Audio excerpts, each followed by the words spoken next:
Hello everyone, আজ আমি আরও একটা নতুন রেসিপি নিয়ে চলে আসছি তোমাদের সামনে। করলা আলুর চচ্চড়ি। এটা সম্পূর্ণ নিরামিষ তরকারি। এটা ভাতের সঙ্গে খুব ভালো লাগে। দেখো, এখানে আমি করলাগুলোকে লম্বা লম্বা করে কেটে নিয়েছি, সরু সরু করে, আর ভালো করে পরিষ্কার করে ধুয়ে নিয়েছি। এখানে আলু বেগুনও লম্বা লম্বা করে সরু সরু করে কেটে নিয়েছি। এইভাবেই চচ্চড়ির আলু বেগুন করলা কাটতে হয়। আর ভালো করে আমি পরিষ্কার করে ধুয়ে নিয়েছি। এখানে আমি লাল বাটিতে দেখো বড়ি নিয়ে নিয়েছি, হলুদ বড়ি। চলো শুরু করা যাক। গ্যাসে তো কড়াইটা বসিয়ে দিয়েছি, গরম হয়ে গেছে। দেখো আমি মাস্টার্ড অয়েল দিয়ে দিচ্ছি। মাস্টার্ড অয়েলটা গরম হয়ে গেছে। এবার আমি বড়িগুলো দিয়ে দিচ্ছি। বড়িগুলোকে আমি লাল লাল করে ভালো করে ভেজে নেব। দেখো আমার লাল লাল করে ভাজা হয়ে গেছে। আমি বড়িগুলোকে তুলে নিলাম। ওই তেলেতেই আমি করলাগুলোকেও ভেজে নেব ভালো করে। ভালো করে ভেজে নিতে হবে। দেখো ভেজে নিয়েছি, আমি তুলে নিচ্ছি। কড়াইয়েতে আরও একটু মাস্টার্ড অয়েল দিয়ে দিচ্ছি আমি। এবার আমি আলু বেগুনটা দিয়ে দিচ্ছি। আলু বেগুনটা একটু ভালো করে ভাজবো।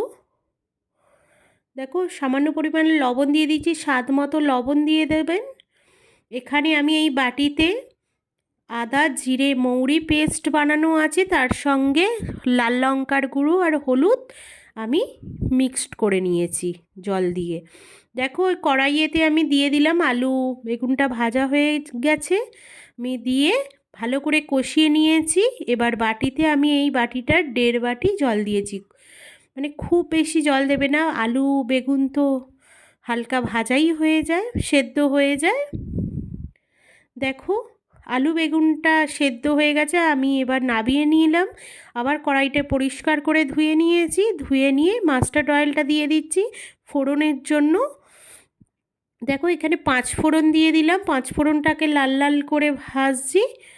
এরপর ওই তরকারিটা আমি ফোড়ন হিসাবে দিয়ে দিলাম। ওর ওপর উচ্ছেটাও, যেটা ভেজে রাখা ছিল, ওই উচ্ছেটা দিয়ে দিলাম। বড়িটাকে দেখো গুঁড়িয়ে নিয়েছি, গুঁড়িয়ে নিয়ে তার ওপর দিয়ে দিলাম। এবার ভালো করে আমি নাড়াচাড়া করে নিচ্ছি যাতে সব কিছু মিক্সড হয়ে যায়। আমার লবণটা পরিমাণ ঠিক ছিল বলে আমি এখানে লবণ অ্যাড করছি না। আপনারাও আপনাদের স্বাদ মতো লবণ দিয়ে দেবেন। আরও একবার ঢাকনা দিয়ে দিচ্ছি যাতে ভালো করে সেদ্ধ হয়ে যায়, জলটাও মরে যায়। দেখো এখানে জলটা মরে গেছে। এবার ভালো করে আমি ঘেঁটে নেব। ভালো করে নাড়াচাড়া করে ঘেঁটে নিচ্ছি। দেখো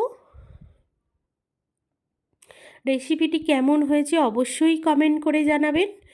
দেখো আমি এবার বললেতে সার্ভ করে নিচ্ছি।